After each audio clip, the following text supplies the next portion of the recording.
Franchisees really average $800,000 in revenue? Well, here's the trick about that post. Franchisees averaging 800,000 in revenue is what the item 19 says. Yeah. If we dig a little deeper, what we're encouraging our clients to do is look beyond that. Do they have a median? Do they show more locations, or is that just the top? And also talk to franchisees and understand, while 800,000 sounds incredible, what if the average owner is only netting 50 grand? There might be another franchise out there that's averaging $400,000 in revenue, but the profit is 40%. So I did that so that, of course, we want to get engagement, but you have to make sure that you're looking at franchises the right way. Welcome to the Franchise Hot Seat Podcast, where we talk about all things franchising. Now, here's your host, Dr. John P. Hayes. Welcome back to the Franchise Hot Seat Podcast. I'm John Hayes, your host, and I've got special guests today. My guests are always special, of course, but Jill and Jack Johnson, who are with FranServe. And I'm really looking forward to talking to them, and I know you're going to be interested in hearing what they have to say as well. Welcome to the two of you. Thank you very much for taking the time. Great to be here, John. Thank you for having us. We've been so excited to come on this show, and happy to be here. Yes, Great. thanks for having us. So I've got a variety of questions, but I want to start with, how did you discover franchising? Everybody has their own story. We don't grow up, unless we're in the Titus family or the Dwyer family, a few other families, and say, hey, I'm going to be in franchising for sure one day. That's not usually the way it works. How did it work for the two of you? How much time do you have? Yeah. Okay, I'm going to give you the condensed version. Yeah. Back in 2002, my dad tried to buy a Visiting Angels franchise. They turned him down. Oh. So he started his own franchise called Home Care Assistance. We all told him he was crazy. Yeah. 2 years later, he grew that business. You can look up the item 19. It did $765,000 in its first year of revenue. 2 years later, we all were begging him for jobs. It turned into a family business. Yeah. We scaled it, grew it over the next 10 years, sold it to private equity. Jill and I met in 2007. Jill is we've always sort of worked from home. So she kind of was always there as I was awarding those franchises for Home Care Assistance. And then when we sold Home Care Assistance to private equity, Jill and I said, let's go be franchise consultants so we can help people explore not just senior care franchising, but all franchises, all of the best ones, let's say, John, because there's probably like 3,000 out there and most of them are junk, but we help people find the best franchises. Yeah. It's interesting. Most franchises are junk, is one of the things that you just said. And I always hear that there are about 4,000 franchise brands. When I got started, there were 2,000. We've doubled in size. Nobody really knows for sure. It's somewhere out there, but I would think maybe there's only 3,000 that are available to be purchased, because many of them are sold out or they're small and they're only in Ohio, for example. And about maybe there's 100 to 500 new brands coming online every year, most of them in food primarily, several hundred at least. If they're not good for people, how do people find out, hey, this is a junk business, avoid that? It's hard to do that. I actually think, John, that there's some pretty bulletproof ways to figure out if a franchise is junk or not. And I think the most important one, sometimes franchise prospects do it backwards and they want to dive into the franchise disclosure document from day one, which is a huge mistake, because 95% of that FDD is legal boilerplate, and it is absolutely written for the franchisor's benefit. What we tell people to do is you've got to speak to franchise owners. You've got to speak to high performers, low performers, medium performers, and even people that have left the system. The other thing is too, you've got to find out if that franchise actually has cash, meaning that, are they just losing money? Do they only, if you have more personally than the franchise does in the bank, run away. But the most important thing is to talk to franchise owners from all spectrums to really get the lay of the land. Are people happy? Are people making money? Are the systems in place that make the royalty worth it? So I think that's great advice. And I also want to add that working with a franchise consultant will help you understand these things, because obviously, where Jack's coming from, this is what we talk to our clients about. And a lot of people don't know that. So they're coming in a franchise search. I don't want to say blindly, but they don't really know everything. They're coming in because they saw a brand that they like or heard of, a new upcoming franchise or just love one that's in their neighborhood. And they don't know. They don't know whether or not that's really going to be a good investment for them down the line. There's so many things. So franchise consultants like us will be able to tell you these types of things that Jack just Yeah. mentioned and actually show you, this how to determine if it's a good franchise. Yeah. And how did you decide to become FranServe consultants? There, you have lots of options when you Yes. want to be a franchise consultant. You chose FranServe. You're at the top of the list of $1 million plus earners in FranServe. How did that happen and why? Well, being from basically it was very simple. When I was at Home Care Assistants and I looked at all the franchises we awarded that came from franchise consultants, we awarded the most franchises through FranServe. Ah, So basically, I just did. Hey, I said to Jill, we do most of our placements with FranServe. Let's go with the one that does the most. Yeah. And then, of course, Alicia had just become the owner of FranServe at that time. And once you We meet had worked with Alicia, her. Yeah. right. we actually worked with Alicia when she was a consultant. Okay. Alicia and I did placements together when I was at Home Care Assistant. So we thought the world of Alicia, we thought the world of FranServe. What's great is FranServe has gotten so much stronger and so much better over the years. But look, I think in every network there are great franchise consultants. Mhm. It's like real estate agents. There will Yeah. always be top performers, and then there'll be a bunch of people in the middle. Yeah, but FranServe has been wonderful. I always play devil's advocate with Jack. So when he said we're going with FranServe, I said, "Well, wait, we need to check." But he said, "No, absolutely. This is the one for all those same reasons." And we've been just so happy there. It's just a wonderful network of people, and Alicia's doing a wonderful job, and we just we feel at home there. Yeah, Alicia is a dynamo. She has done so much good for not only women in franchising in Yes. general, and she particularly does a great job of supporting the Titus Center for Franchising, as do the two of you, members of our advisory board. Alicia always invites one of my students to participate in your conference at Disney World every year. Those kids come back so pumped up after meeting people like you and Alicia and working with the team and many, many, many franchisors as well. What a great opportunity that is. And thank you all for participating in it. Of course.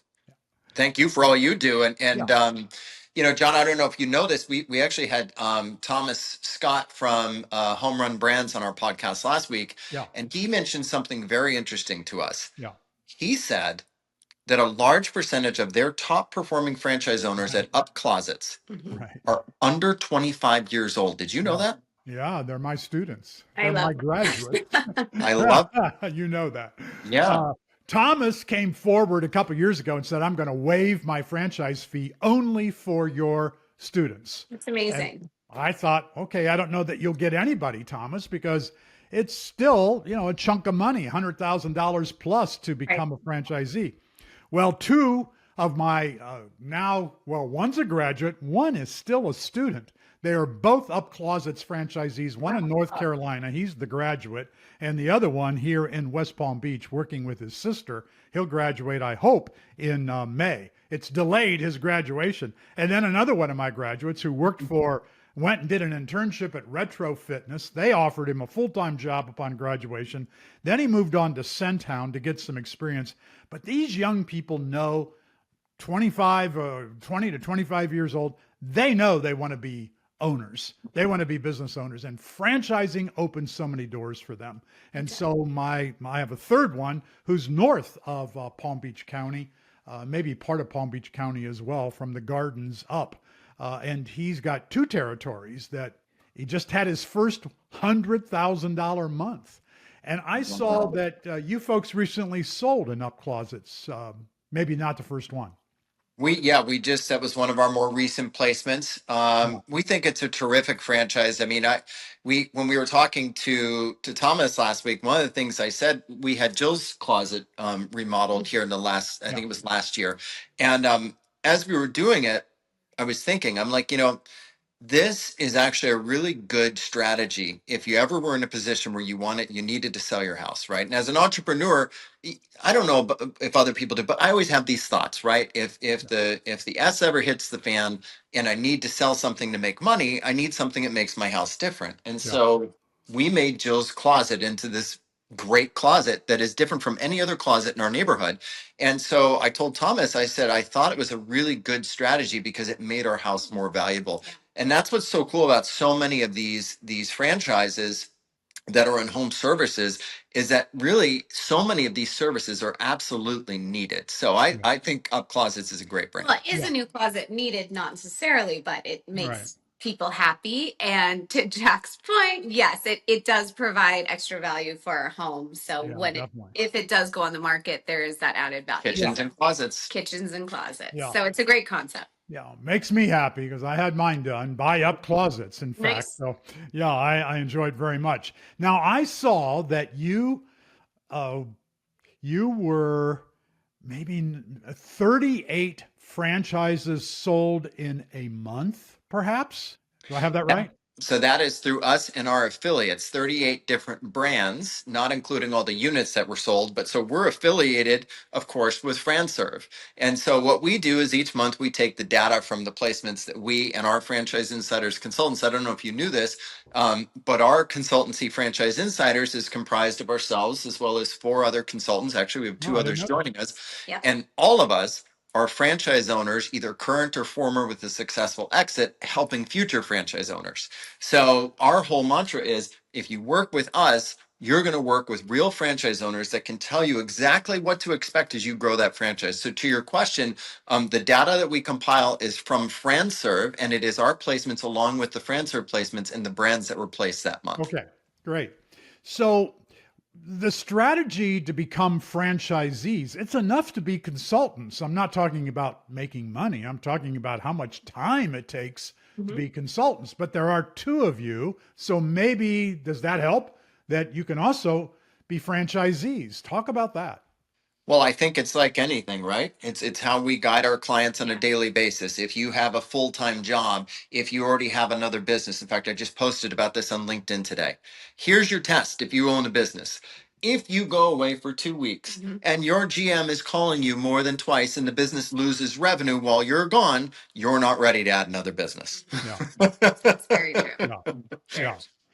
I So think it you does help when go ahead. there's 2 of us. Yeah, It's how you plan your time and how you make it work. But one thing that we always talk about is, as Jack said, it's not nothing's 100% absentee. You do have to work in your business. You do have to focus on it. So don't take on too much, but also be aspiring to yeah. continue to grow your business. But Yeah. how did you decide that you would buy a franchise, and then how did you settle on the brand? So Jill and I, as franchise matchmakers, we're constantly working with clients. I mean, we've placed. Can you believe, John? I think we've placed about 700 people into franchising in our career at this point. So Congratulations. Yeah, that's great. it's incredible, and the stories, the clients, the lives that get changed, and we're examples of that too. We Yeah, would never be where we are without franchising. Yeah. right. So, you help a lot of people get into business. And so occasionally one really appeals to you. And in this case, we bought a franchise called Pink's. We bought all of Palm Beach County. And I'm proud to say that in our first year, while we were franchise consultants, we were the top producing franchise. Earlier, this actually just as of a week ago, we just sold our Pink's franchise. We actually got more than we asked for it.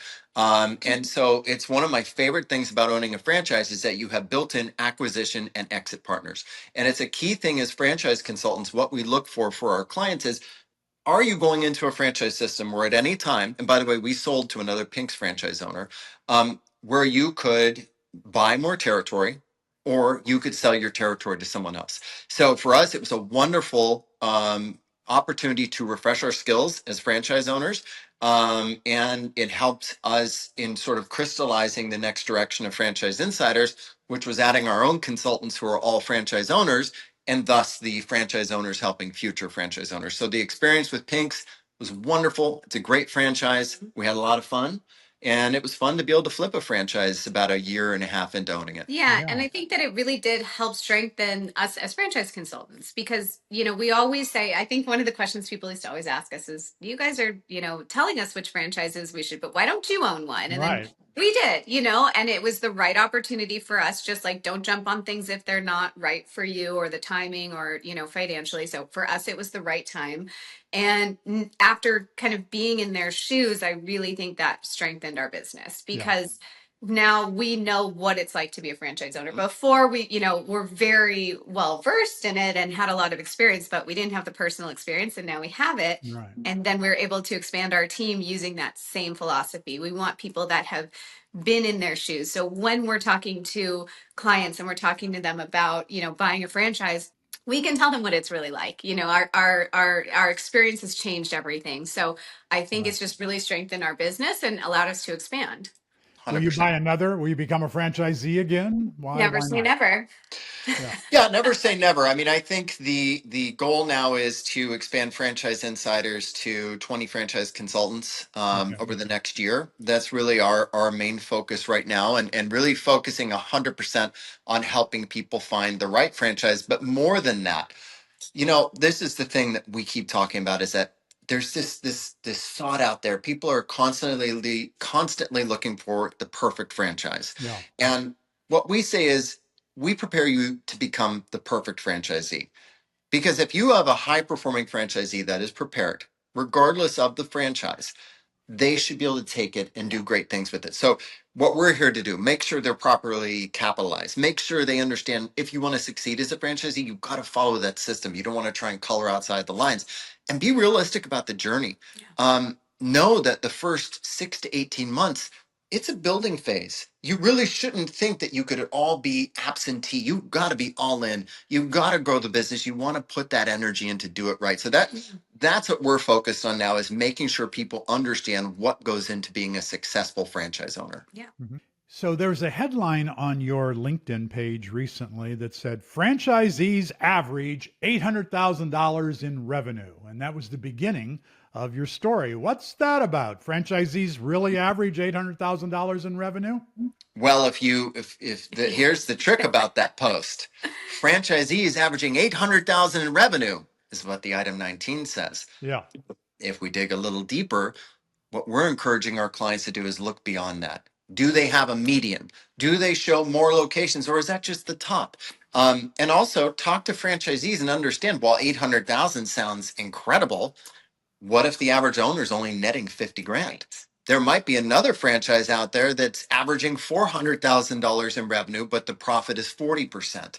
So I did that so that, of course, we want to get engagement, but you have to make sure that you're looking at franchises the right way and understanding what goes into making it a good investment. Because at the end of the day, you might have a franchise that's making $5 million a year. In fact, John, there is a franchise out there that has insane average earnings, but the resale value is nothing. Hmm.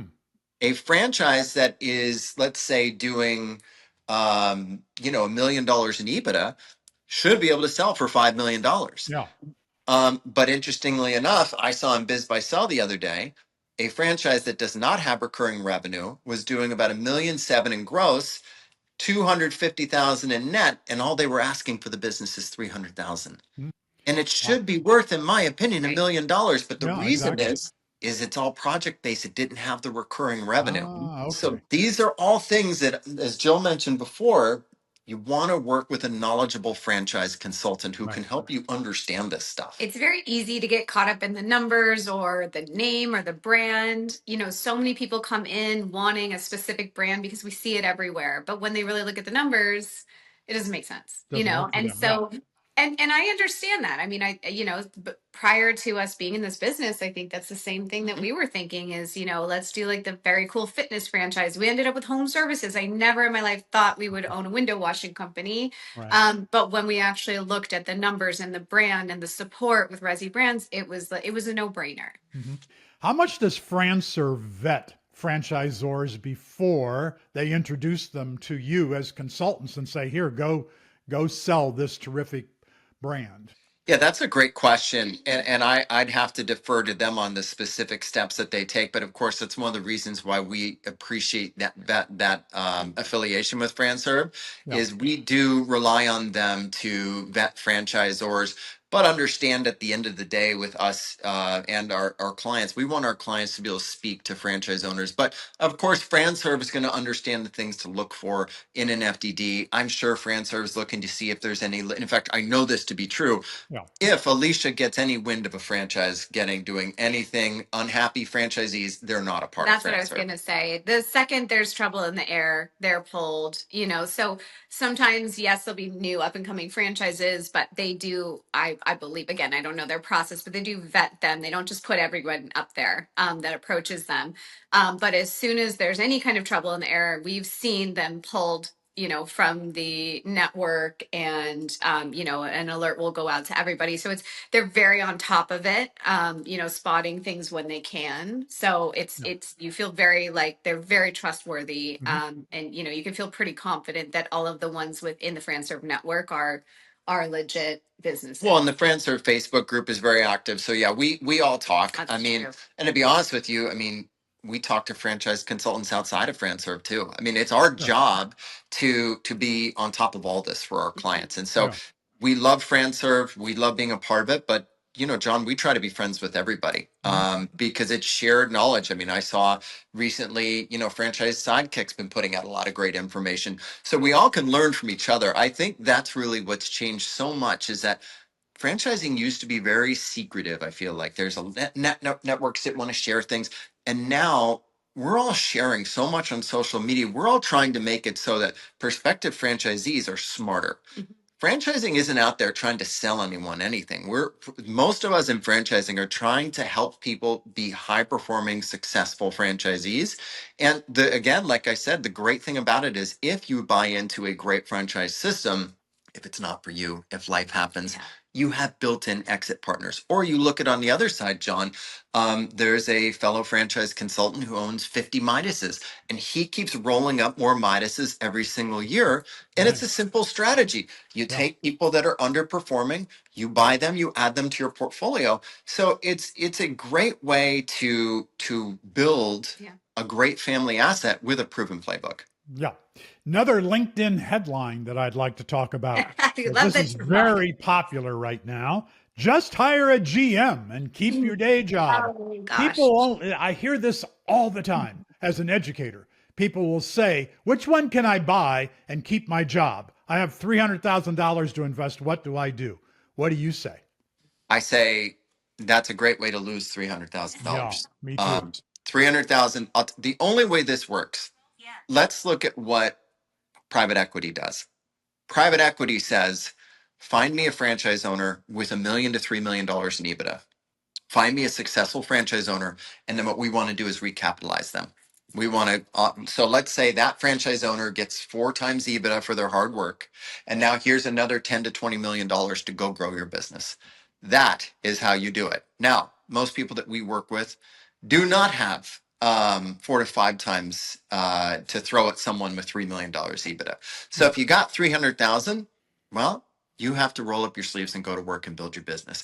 And maybe by about month 18, when your business is really running well and you've got your team in place, maybe then you can start to enjoy semi-absentee. But if you think for a minute that with your 300K, you can spend 60 to 80 of it on a GM and that GM is going to build you $1 million business, I've got some snake oil for you if you'd Yeah. like to buy that too. Yeah. Well, and again, being dependent on a person is never the right answer. So you may find the best GM for that price, and that Yeah. is unicorn, but life happens, and that person could leave you in a heartbeat, or something could happen to them. And then what happens to your business? Yeah. Even we've seen, even when they go on vacation for a week and the business starts to crumble because you're so dependent on that person, you can't do that for your business. Yeah. It needs to be at a solid place where, yes, your GM can absolutely help you and take a lot of weight, off your shoulders, but you can still run that business without them or easily replace them. And that doesn't happen from day one. Yeah. So a lot of people, however, are getting sucked into this. I don't exactly understand why, although from the beginning of time, there have always been shysters and scam artists in franchising. You got to beware of that. People don't always seem to know that. But I'm surprised at some of the people who have come to me and said, I've lost $500,000. I'm an accountant. I'm this, I'm that. I kept my job. I believe that I could invest in these territories, hire a general manager. You know the story. I can't believe how often this is happening and people getting away with it, but it does. This again is why you need to talk to 5 to 10 franchise owners. You need to do validation. If you can't do validation, don't buy the franchise. If the franchise doesn't have an item 19, don't buy the franchise. If the now, I say this, when we started home care assistance, we did our first item 19 on our pilot location. That's all we had. Sometimes when you have a new system and you decide you want to invest in a new franchise, you as the franchisee are taking that risk, understanding that it's not neighborly. It doesn't have hundreds of franchisees out there. And for certain personality types, hey, I'm one of those personality types. I love new opportunities. Yeah. But this is a question that we ask our clients very early on. Who are you? Are you someone that is willing to take a higher risk on a higher reward? But no, I don't think there's a franchise out there for someone with 3 to 500K that can be run. We don't even like to say the word absentee anymore because we just feel like it's confusing. I don't think you can ever say, hey, I've got 10 to 20 hours a week to put into a business. That just doesn't work because it takes time. And if so, people then the struggle is you tell someone it's making 200,000 a year to quit their job. And this is another thing that we do. We actually have a financial calculator that you plug in how much capital you have. You plug in what your cost of living is. And what it does is it says you need to have, here's your 12-month survival fund, here's your 18-month. And it basically gives Jill and I a green or red light. And Yeah. if it's green, it says, okay, after they spend the franchise fee and they have the working capital for the franchise, they still have 100 grand left to live their life. Okay, good. If not, we're not doing it. So we are adding safeguards every single day to continue to help our clients look at this as strategically as possible. Yeah, I think if you go in anywhere with limitations, I can only spend X amount. I can only, afford to put in 20 hours a week. You're not going to be successful with that. If you have these limitations going in, you have to be open to it. You have to be able to put in the work, put in the hours. It's always a red flag to us when someone says, I only want to work for 20 hours. Find me something, because that you can't say that. That doesn't exist. You don't know what the business is going to be like. And yes, maybe ultimately you can get to that point, but while you're starting up your business, it might be 25. And if you can't afford those extra 5 hours, it's not going to work for you. We had Aaron Harper on the podcast 2 weeks ago, and he said something I think it's great. He said, let's make active ownership cool again. Yes. Yeah. And I think that's great. Good point. Yes, Another agreed. member of the Titus Center Advisory Board, Aaron Harper, appreciate that. Here's another one of your headlines that I love. Most franchise owners don't think about their exit until it's time to sell. And for probably my first 20 years in franchising, I never thought about the exit. I was a franchisee. I never got in thinking about, now, what am I going to sell this for? And when am I going to do that? First franchisees to do that, a husband and wife, owned a Sinorama. They knew when they bought it, when they would sell it, how much they would sell it for. They did exactly that. It took them a little bit longer than they thought, but they got more than what they thought they were going to get. And they turned around and bought another franchise. Yeah. Wow. When I heard that story, I ran with that story because I thought, this is great. Who would have thought that when you buy the franchise, you got to think about the exit strategy, how much you're going to make from this. So how much time do you spend encouraging your clients to do just that? It's another part of our tech stack. We have an exit calculator that we actually had blessed by our franchise attorney. It is for entertainment purposes only. But what it does, and it helps us to figure out that question that so many people have, which is, how many units? How many units should I buy? And so right now we've got a client who's looking at a Puddle Pools franchise in Arizona. Can you believe this? Phoenix Scottsdale is still wide open for them. He's moving forward next week for Puddle Pools. Yeah. And so he and his wife were debating how many units. She was being conservative. He was being aggressive. And I said, look, let's look at it like this. Let's put it into the exit calculator. And let's say that you guys want to aim at an exit of selling the business for $3 million. So we've got to get to say $1 million in EBITDA. We've got it, and as it turned out with our calculator, he needed to have 4 units. So she wanted 2, he wanted 3, we said 4. Now, we are franchise consultants, and we do make more money if people buy more units. course. That I want to make sure that's completely clear, but that's not why we gave that guidance. We gave the guidance because of what his goal was to sell the business for. And John, you're 100% right. Now, when you work with Jill and I and our team, we have you thinking about exit strategy from day one. So one of the advantages of working with the franchise insiders, we work closely with private equity. We know what they look for in terms of buying a business. And so why not build your business to sell to someone like that can write you a check for $4 million one day? And I think it's great for planning. It's also, it kind of settles your mind a little bit. This, a lot of times people come into this, that this is forever, this is changing Right. my life. This is my new business I'm going to be doing. And not everybody wants that. Some people, yes, want an asset. They want to pass it down to their kids. I love when people do that. Mhm. But some people want to know the exit, and it assures them a little bit. It's, if it doesn't work out, it's okay. There's opportunities to exit. There's opportunities to sell. Maybe it's, you just have to put in an extra year or so to build it up, and then you'll be able to sell it for what you'd like to sell it for. And I really think that eases a lot of people's minds too. Yeah.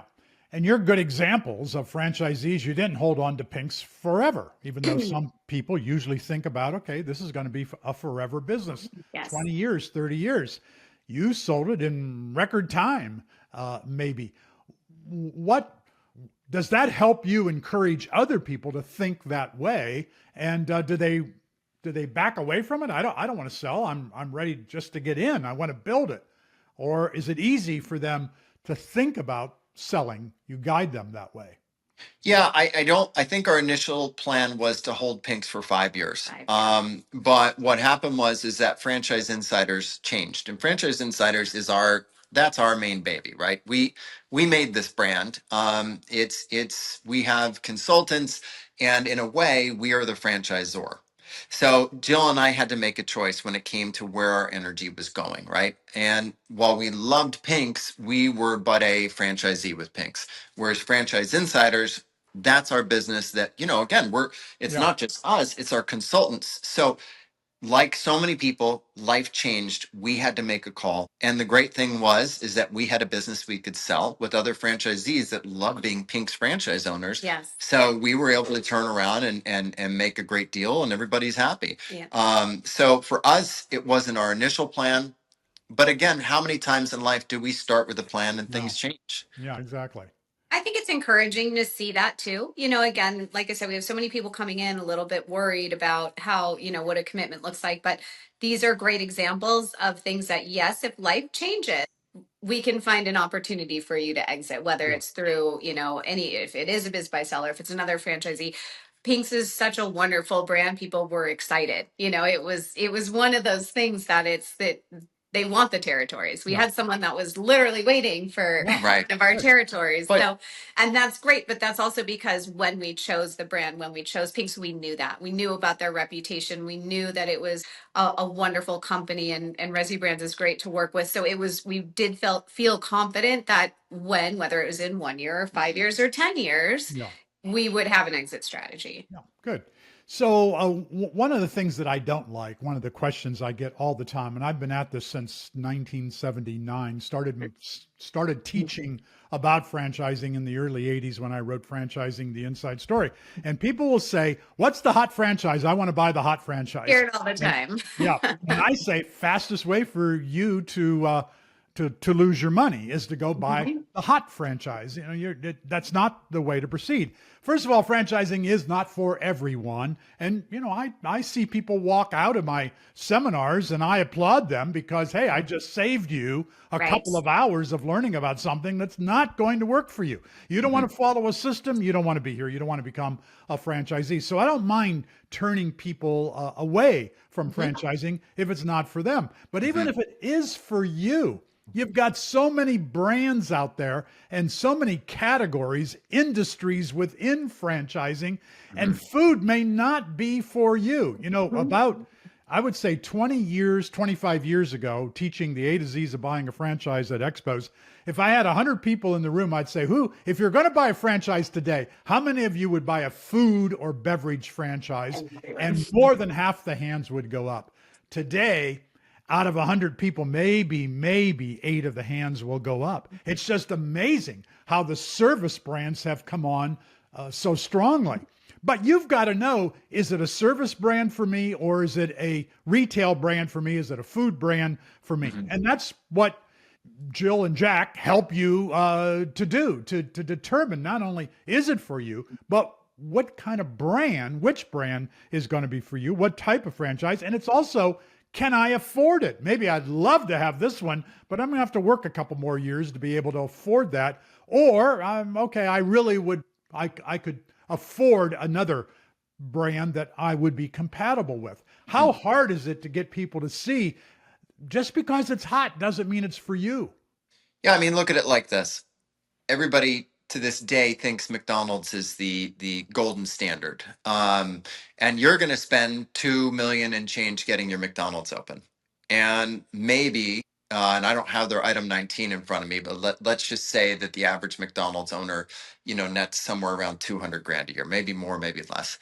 That's 10 years to get your money back. And so what I would say is, I think to become a food franchise owner, you really need a lot. You need to probably be about an 8-figure investor to do it right. I think food is something you can do down the line if you like. If you're coming to us, let's say you're 25 years old, your parents are giving you a loan, you can do 100K, 150. Let's say you're coming to us, you're 52, you've just been laid off, you have 500,000 in your 401K, that's it, and you want to build a $2 million for your retirement. We're not going to take you to food because it will eat your cash, and you would have the amount of loans and debt service you'd have to take on wouldn't make it make sense. So we have to look at what someone has, and sometimes it may not be their dream business. But I've got news for you, John. Even if you could get your dream McDonald's business, 2 years into managing a big team of teenagers, it may not be the dream that you wanted it to be. No, it won't be. So, and I was looking at it like this, like when I was a kid, I wanted to be an airline pilot. It was my dream to be an airline pilot. And I look at some of those pilots now, not all of them, but man, it looks like they work hard. They look like they are overweight. They look stressed out. It's a hard job. But it was my dream. And so what I say to people is just be careful, because at the end of the day, you're the CEO of the business. If you own a McDonald's, you're not making burgers and fries.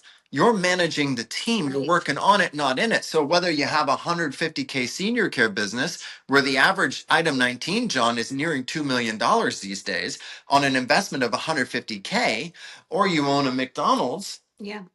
I mean, you're managing a team. We had a meeting with, she wasn't one of our clients, but an owner of a bar, like a Pilates bar owner, and she said to us, I really wish I would have worked with you guys to do this. She said, I love Pilates, I love bar, and I was so excited to open this franchise and the studio. She says, I have not done Pilates or bar in the past year and a half since I bought this. I'm a bookkeeper, I'm a manager, I'm an accountant, I'm HR. I can't even get into the studio to take a class. And she said, this was my dream. This was my dream. I always thought about running a studio, but I'm doing nothing. It could be that she was running a fast food. Right. It didn't matter that it was Pilates or bars. She was not even involved in it. And I think, again, we all tend to, like Jack said, there's these dreams of things that we want to do, and we don't want to stop anyone. We'd like to get you to the point where you're financially stable enough so you can do that. So guess what?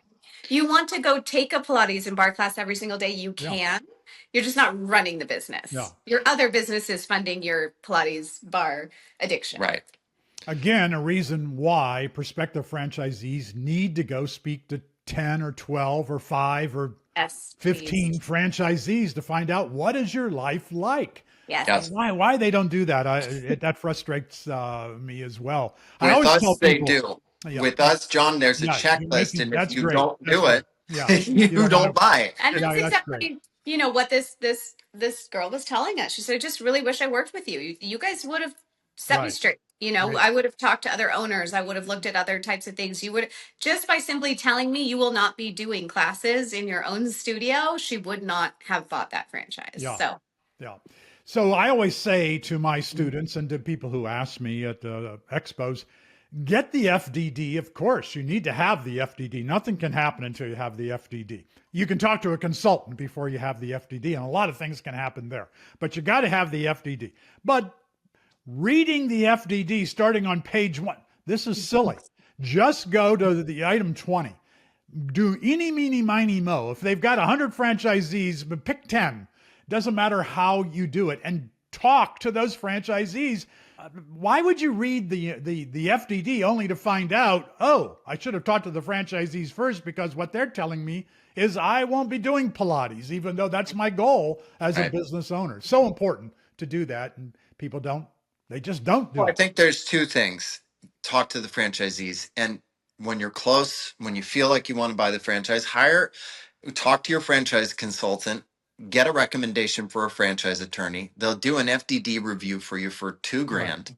Yeah. They can't make material changes in most cases. So tell them you're not interested in making material changes, but you want to say, what red flags do you see? What things do I need to be aware of? Give it to me top line. Because you're right, as a layman, I mean, there's a reason why most professionals will tell you don't have your standard attorney review an FDD. You No. got to go to a franchise attorney that understands this stuff. But yeah, FDDs are never going to read like a beach feel good novel. They they are legal documents that are written to protect franchisees and franchisors. And by the way, franchisees should feel so happy that those protections are in place, like the personal guarantee, like the indemnification, because if there were some Yahoo in your system that was running wild with the brand, it means the franchisor can move swiftly to get them out, so that this thing that you just invested, $500,000 into and now gives you this lifestyle can't get hurt. Yeah. So let's talk about, I don't want to talk about hot franchises, obviously, but I want to talk about what are people buying that are really making sense? What's in your top 5 or top 10? And you can talk about brands or you can talk about industries, whatever you like. Sure, and we do a report on that. If you follow me, Jack Johnson on LinkedIn, I publish the data. We Yeah. do newsletters on it. I think right now, if you look at the market, it's this: 52% is home services, 15% is some type of healthcare, senior care, and then everything else falls into the remaining buckets. Those are the top two: home services and healthcare. Yeah. Those are where people are investing, at least the deal flow that's coming through franchise How consultants. about education, tutoring, those kinds of the schools and childcare? Those still a good category. I think they're a good category, but you don't see, I mean, they make up maybe 10%. It's a very small, because here's the thing. If you were to look at the item 19s of a lot of the education franchises, many of them are expensive, and the return is not as attractive as it would be, say, in healthcare or home services. You are doing good. You're helping people. That's wonderful. But from an investment standpoint, you could always do better. Now, you will have certain people that will come to you and say, I'm on a mission to do this. And you see this with animal care, and you do see it with healthcare, you do see it with childcare. But right now, I mean, even pet care, where it used to make up a bigger percentage, is not right now. Wow. also, a lot of those have retail components, so you have to have, if you're doing education or pet boarding or something like that, you need a big space. So depending on where you're located and the rent and all of that, that goes into play too. So even though some of it may seem appealing, there is overhead that you're not necessarily accounting for as well. In fairness to those categories, John, they are very attractive to private equity, though. So if you are investing in them and you're good at them, they are recurring. And by the way, real estate does make it more. I don't. Do you ever talk to Cindy from First Financial? No, I have not. She's excellent. If you ever need an SBA loan, she's the best. But she'll always say, if you can own the real estate, do it. Yes. That makes your business much more valuable. Yeah. So what do you think about, as Thomas Scott was talking to you, about the teenagers to 25-year-olds who are top producers in his Up Closets network? What do you think about young people, my students, who want to become franchisees. I don't encourage it while they're still in school because their parents want them to finish their degree. Right. But I have 11 students. 11 students slash graduates who are franchisees today who have come out of the Titus Center. And the majority of them buy the franchise against my advice while they're still students. So, but they make it work. They take longer to get their degree, and usually their parents are very supportive of that. But how do you feel about that? Because a lot of people say, no, you got to go out and get a job. Maybe when you're 30, you could buy a business. Oh my gosh. Yeah. I'm sure there's difference of opinions. I think it's wonderful. Jack and I had corporate backgrounds, and I think we learned a lot from those. But being a business owner is a whole new level, and getting into that early on, you really learn more through the life experiences. That the education is very important to get you there, don't get me wrong. But look back on some of the things that we were doing in our 30s, and not making a lot of money. Yes, there was great lessons learned and some great experience, and met some really good people. But if both of us, I think if we could look back, we would 100% try to invest and own a business much earlier on than when we did. I mean, Yeah. both my parents were professors. In fact, all four of I have step two. All four of my parents were teachers. I think, if I look at, I still say to Trey, Who's our son? But thank you. The goal here is go get in the best college you can, because Yeah. I think that will open up doors. 100%. I think when you're young, the sooner you can get started, the better. I think life is less complicated when you're younger. It just is. And I think if you could get paired up with a great franchisor that could teach you how to become a great business owner. Yeah. I'll say this, the lessons we learned at Resi Brands made us better business people. So if we place someone in a very well-known, very well-respected, or very structured, I think the sooner you can get started as a business owner, the better. Because you know what? Not every one of these businesses, franchise or not. By the way, we all talk about how there's good guys and bad guys in franchising. I mean, that's life. I mean, being an entrepreneur is risky. Yeah. It's not guaranteed. But that's also part of what makes America so great, is you have this chance. And at the end of the day, it is on you, the investor, to make this happen. So I think the sooner you can get started, the better. So you can find the right business, and then you can start scaling. And then by the time, because too many people are out there, John, who don't have their retirement figured out, who are 50 years old and they have nowhere near the assets, and they're looking at working till and again, I think working till you're older is a great thing, but I think it should be on your terms.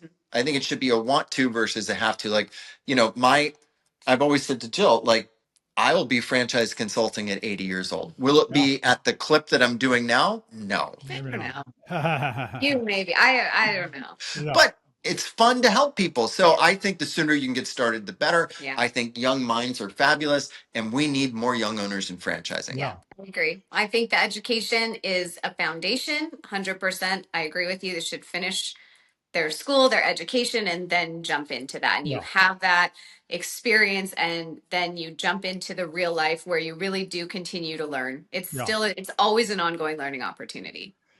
Couple things I want to add quickly because we're running out of time. I'm 4 years away from being 80. I don't plan to retire. I don't plan to give up teaching, particularly with franchising, because as you know, we are helping people change their lives. Yes. I've had more than 100 students come through our franchise program at Palm Beach Atlantic University. And so many of them today come back to me and say, I had no idea franchising existed. I have a career now because of the franchise program that my parents never envisioned for me. I didn't envision for myself.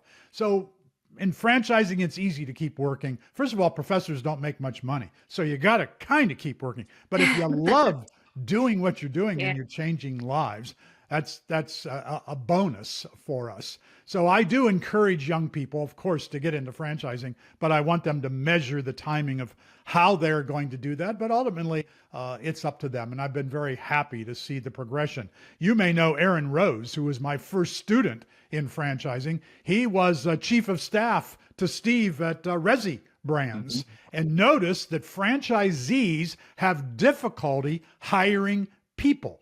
And so he saw an opportunity to go start his own business called Fran Partners, where he's a headhunter for franchisees.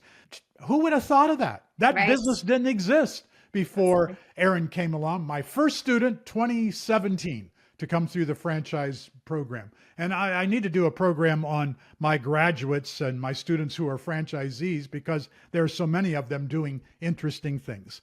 Last question I have for the two of you. How do I become a franchise insider? I told you professors don't make any money. If I do retire, I need to go join Franchise Insiders. And I know other people are going to want to know, how do I become like you guys? Well, first requirement is you need to be an either current or former franchise owner. We are franchise owners helping future franchise owners. So that's if people are going to trust us to help them with their franchise search, we want them to know, Great. just like when you step onto that airplane, you want to know that that pilot's got, Yeah. I don't know, 10,000 hours. I don't know. Yeah. So you want to know your franchise consultant knows what it's like. So you got to be a franchise owner. You got to want to help people, and you got to understand that franchising is not a passive investment. It is an active investment, and you got to want to do right and help people build their own American dream. And so, yeah, it's, but we're always looking for good people to add to the team. Yeah. Great. Well, you two are role models for so many people, my students included. So many people in franchising who look up to you. You're helping a lot of people. That's just fantastic. It's good for your morale, and it's good for what we want to do as people. We want to be helpful to other people, and in franchising, it allows us to do that. So thank you for what you do, and thank you for the interview today. Thank you, John. This was amazing, and we can't wait to come to the next event. And again, for your audience out there of young and future entrepreneurs, please, sooner versus later. Sooner versus later, do it now. While life is less complicated, before kids and mortgages and all the complicated stuff, It's the best time to get in. go in a business. Yeah. Absolutely. Thanks for tuning in to the Franchise Hot Seat Podcast with Dr. John P. Hayes. Tune in next time for more conversation around all things franchising.